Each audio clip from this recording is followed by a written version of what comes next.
The 27 Club is the name given to a group of celebrities who pass away at the young age of 27, and unfortunately, more join every year. Rodrigo Bueno's interest in music began at an early age thanks to his father, who owned a record shop and worked as a producer for CBS and Columbia Records. His first performance came when he was only 2 years old on the program Fiesta del Cuarteto. By 11, he was in a band, and he got his first contract soon after. Despite his parents' misgivings, Rodrigo dropped out of school in the 7th grade to focus on his music. He launched his solo career at 17 with his debut album La Foto de Tu Cuerpo. Rodrigo's second album gained national attention, and he was well on his way to becoming a star. He's often remembered today as the best and most influential artist in the cuarteto genre. Rodrigo routinely played before massive audiences and sold millions of albums throughout his career. In 2000, Rodrigo began transitioning to a career as a record producer in the United States. On June 24, 2000, Rodrigo was driving to Buenos Aires, Argentina, with his son, ex-wife Patricia Pacheco, and 3 others in the car. When he was blocked by another vehicle, he attempted to pass but clipped the other car, sending his SUV tumbling. Rodrigo was thrown from the vehicle and died instantly. Another passenger, Fernando Almedo, died soon after at the age of 27, but everyone else survived. Thuỳ Trang's original plan was to study civil engineering, but all that changed when a talent scout spotted her. In her youth, she studied Shaolin Kung Fu, which would come in handy later, as she played roles that utilized her impressive martial arts skills. She's best known for playing Trini Kwan, the Yellow Ranger in the original Mighty Morphin Power Rangers, which was her first major role. I can't do it, but I have to. Trang played the Yellow Ranger in 80 episodes, but left the show in its second season over contract and pay issues. After leaving the Power Rangers, Trang played minor parts, including her first film role as a manicurist in 1996's Spy Hard. That same year, she played one of the lead villains, Kali, in The Crow City of Angels, her final credit. On September 3, 2001, Trang was riding in a car with 2 friends in Los Angeles, California.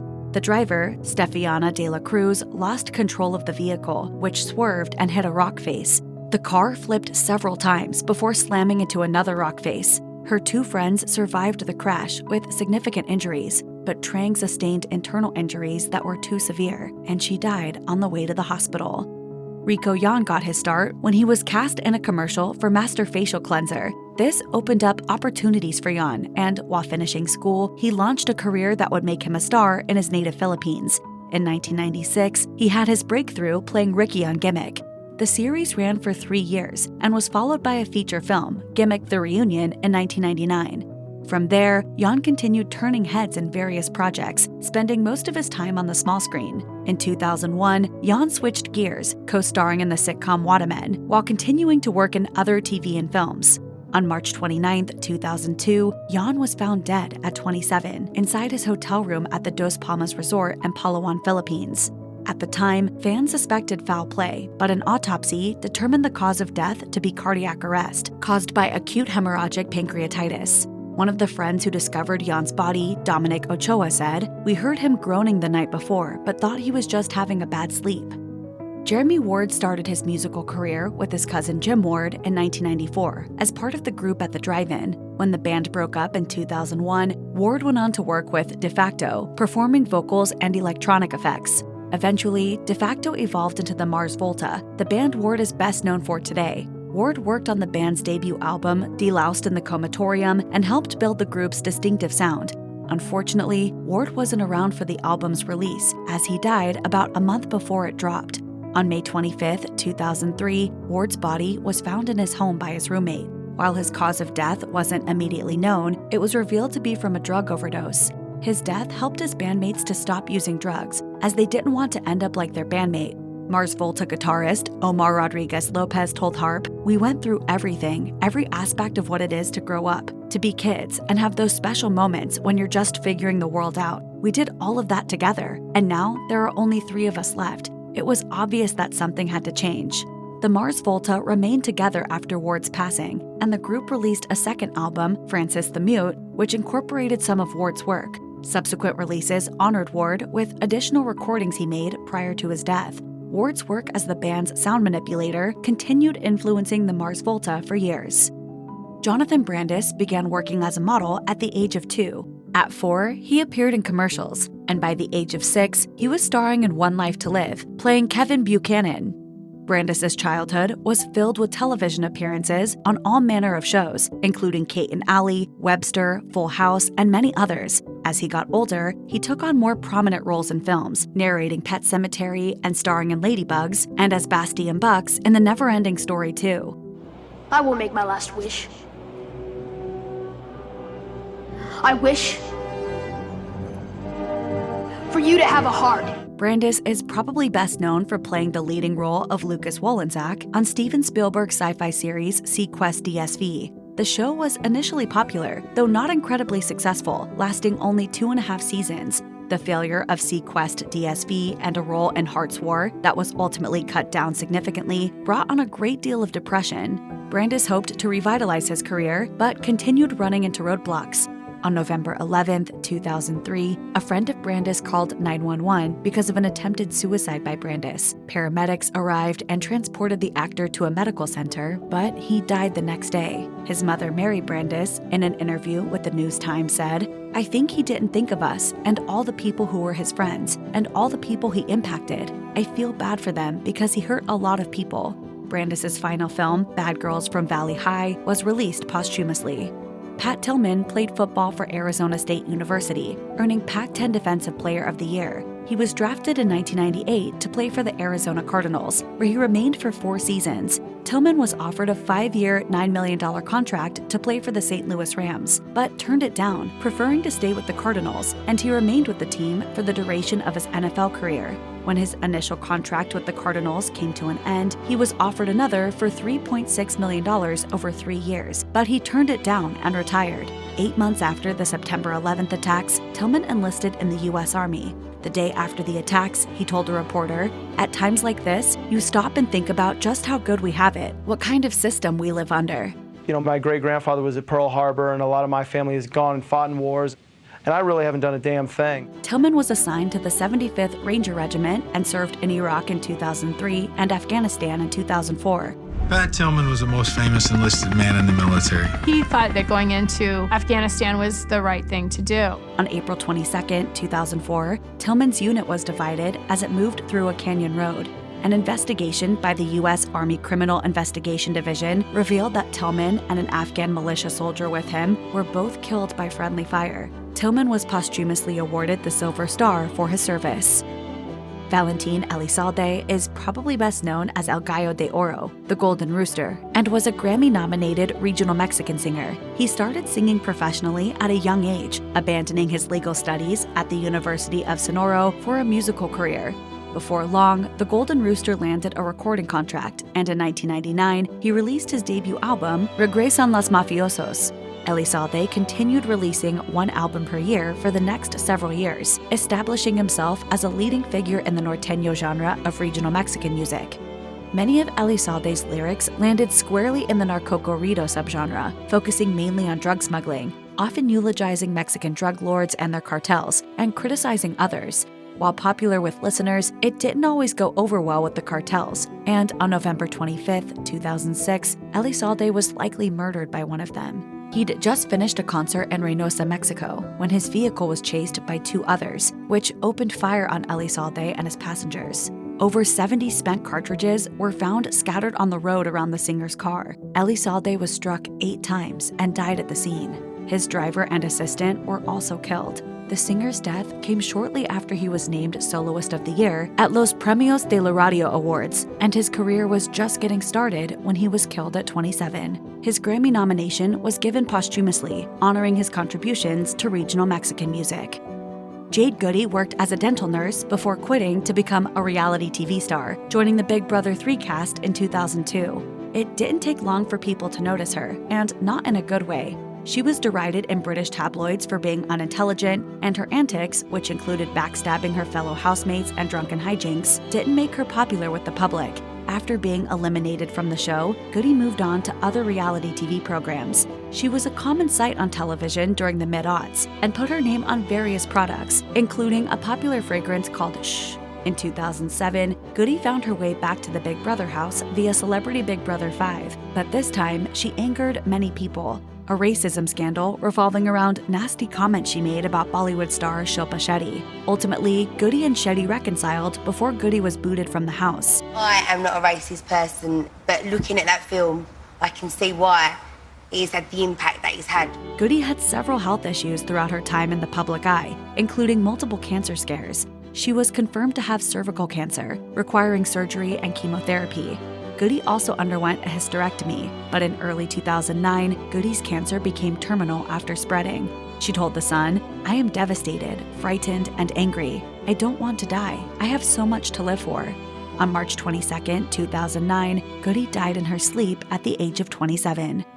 Dashel Snow got into photography as a teenager, taking Polaroids to remember the places he'd later forget after partying. But his artistic interest didn't end with a camera. Dash was one of the members of the Iraq graffiti crew in the 1990s. A fellow Iraq member, Ben Solomon, described him to GQ, saying, "Dash brought a different level of dedication to vandalism and graffiti. He was like this missing piece of the puzzle, and it was a catalyst. Dash came back and had this energy and access and dedication." Dash's work included depictions of drugs, sex, violence, and more. He was famed for his collage pieces. The Guardian's Francesca Gavin described Dash, writing, "His work was visceral, bodily, often disgusting. He had few boundaries." Every night you went out, it almost felt like you could die. On July 13, 2009, Dash died of a drug overdose at the Lafayette Hotel in New York City. Dash's work remains popular years after his death. To honor his life and contributions to the art world, Dash was the subject of a 2020 documentary, Moments Like This Never Last.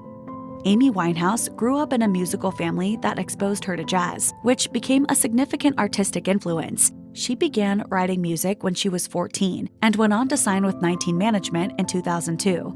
In 2003, Winehouse's debut album Frank was released, featuring original songs and 2 covers. It received widespread critical acclaim and eventually went triple platinum. Singing has always been important to me, but I never thought, I'll end up singing, I'll be a singer. I just thought I'm lucky that it's something I can always do if I want to. Before long, she was an international star. Winehouse's second studio album, Back to Black, became a massive hit, with the hit single Rehab being particularly acclaimed. She won Best New Artist, Best Pop Vocal Album, Record of the Year, Song of the Year, and Best Female Pop Vocal Performance at the 2008 Grammys, becoming the first British female singer to take 5 Grammys. During this time, Winehouse had problems on tour, resulting from substance abuse and mental health issues. The singer often drank to excess, and on July 23, 2011, her bodyguard found her dead in bed. Her blood alcohol level was 0.416% when she died. Guitarist Thomas Fekete was one of the founding members of Surfer Blood in 2009, where he contributed to Surfer Blood's 3 albums and 1 EP.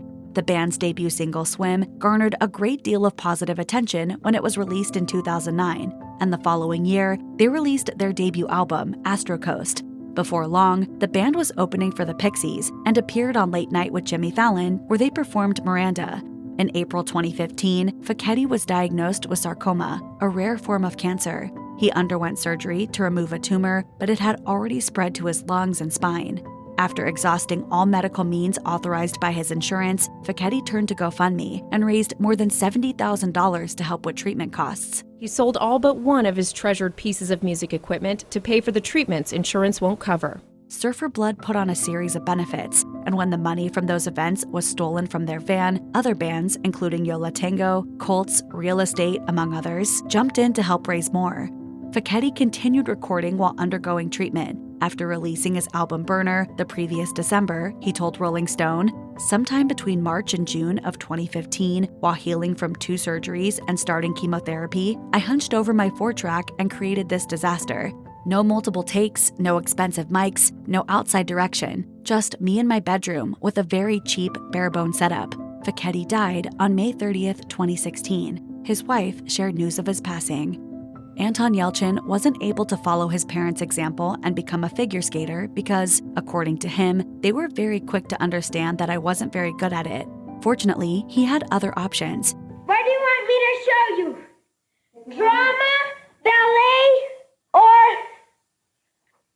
comedy horror? He began acting at an early age, landing roles in various television shows and films, including Showtime's Huff and a spot on Curb Your Enthusiasm. While he had several impressive credits, including playing Dmitry Starodubov in Along Came a Spider, his role as Pavel Chekhov in Star Trek put him on the map.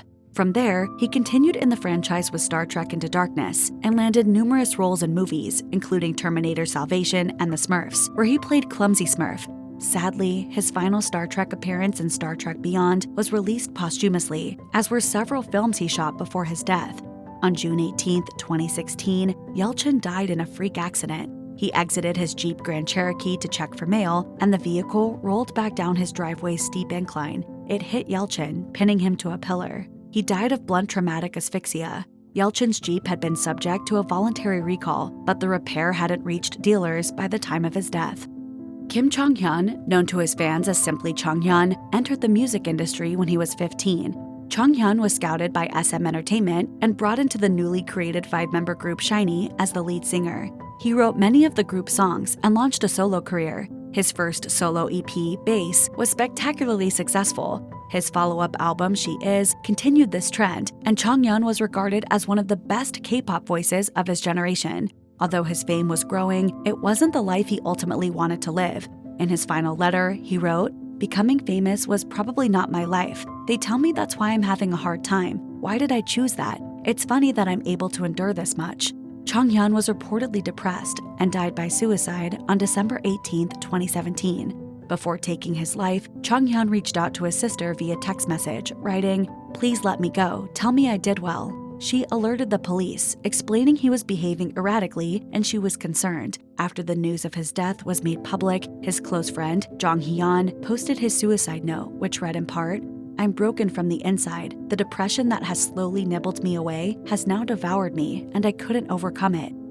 Fredo Santana began releasing music in 2012, and over the next 2 years, he released several mixtapes. In 2013, he released his debut studio album, Trappin' Ain't Dead, which did well. That same year, Santana appeared in Drake's Hold On We're Going Home music video, in which he kidnapped Drake's girlfriend after Drake had followed Santana on Twitter. Santana featured several established artists on his debut album, including Kendrick Lamar, Chief Keef, and others. Santana continued performing and recording for several years, releasing his second studio album, Fredo Krueger 2, in 2017. The album was a sequel to an earlier mixtape, aptly titled Fredo Krueger. Santana had several health issues, including post-traumatic stress disorder, which he revealed to his fans in a Twitter post. He was also a heavy drug user, and in March 2017, he was hospitalized following a seizure. This led to a diagnosis of idiopathic epilepsy, and he continued having seizures for the rest of his life.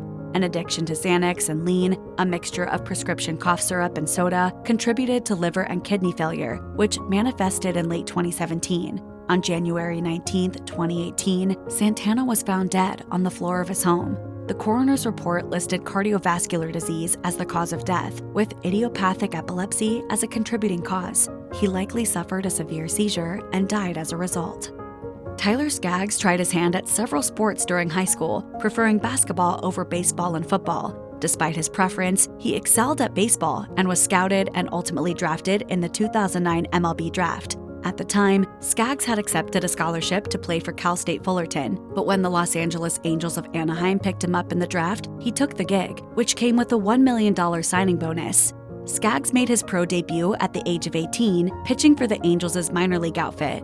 In 2010, Skaggs was traded to the Arizona Diamondbacks, where he continued to play in the minors before being moved up to the major leagues in mid-2012. He pitched against the Miami Marlins, helping his team get a 3-2 win. The following year, he was traded back to the Angels but was sidelined following an injury. Skaggs was only able to play intermittently during his career seasons due to repeated injuries, but had his best year ever in 2018. On July 1st, 2019, Skaggs was found dead in his hotel room in Southlake, Texas. He aspirated on his vomit as a result of a combination of fentanyl, oxycodone, and alcohol. While his death was ruled an accident, Angels Communications Director Eric Kay was tried and convicted for providing the drugs to Skaggs. In October 2022, he was sentenced to 22 years in prison. Harry Hains was an actor and producer who got his start filming shorts in the early 2010s. So you've been making a lot of movies? Probably too many. In 2015, he landed a role in an episode of American Horror Story, which garnered him considerable attention. He spent the next few years appearing in a variety of films, shorts, and television series, including Chase, Sneaky Pete, The OA, and A Haunting in Silver Falls, The Return. In addition to acting, Hains did some modeling work and composed music under the name Anti-Boy, his alter ego, whom he described as a gender-fluid robot from the future. Hains identified as gender-fluid, though he preferred using masculine pronouns. In an interview with Boys by Girls, he said of his gender identity, "I know that I am born male, but I don't think I represent what it means to be a man. I believe we should be whatever we want. It gets kind of confusing when we start labeling ourselves, so I try to stay away from labels." Hains credited his open-minded family and childhood in Melbourne, Australia, with allowing him to experiment with and embrace his identity without trauma, saying, "Dating someone of either sex didn't make a difference to me." On January 7, 2020, Hains died from accidental fentanyl intoxication. Soon after his passing, his mother, Jane Badler, posted on Instagram that her son struggled with mental illness and addiction. She continued, "A brilliant spark shone bright for too short a time. I will miss you, Harry, every day of my life." Benjamin Keough was the son of Lisa Marie Presley and the grandson of Elvis Presley. When he was 17, he decided to pursue a singing career. In 2009, Universal offered him a $5 million recording contract for as many as 5 albums, though none were ever released. I mean, he loves music, but I really kind of don't want to, that's a lot to put on him, you know, so I'm trying to let him do his thing without pushing that on him so much. Keough's resemblance to Elvis was uncanny. His mother once told CMT, "Ben does look so much like Elvis. He was at the Opry and was the quiet storm behind the stage. Everybody turned around and looked when he was over there. Sometimes I am overwhelmed when I look at him." Keough reportedly struggled with drug and alcohol use and did a stint in rehab. On July 12, 2020, he died by suicide at the family home in Calabasas, California. A source told The Sun, "It is shocking news, but it also isn't a huge surprise as he had been struggling. Everyone is heartbroken and devastated." Lisa Marie was heartbroken at the loss of her son and reportedly blamed herself. She passed away following a cardiac arrest at her home in January 2023. Ivan Vitalyevich Petunin was a Russian hip-hop artist who went by the name of Walkie. He started rap battling in St. Petersburg in 2012 and continued until 2015 when he had to serve in the Russian army. The following year, he got out of the military and got right back into doing what he loved. Walkie began building popularity at rap battle sites in 2016. In 2017, he released several albums. Then, in 2017, he stopped completely, disappearing from social media. In 2018, Walkie was interviewed on The Flow about his absence, where he revealed he spent a month and a half in a mental hospital after his family grew concerned over his behavior. The day he was released, he jumped from a third-floor balcony, injuring his spine. Fortunately, he survived and spent a great deal of time recovering, which afforded him plenty of time to write. Unfortunately, his wife left him, and his condition worsened. On September 30th, 2022, Walkie posted a video to his Telegram channel, explaining to anyone watching that it meant he was dead. That same day, he died by suicide. In his video, he explained that he was unwilling to kill another person to, quote, "take the sin of murder on my soul."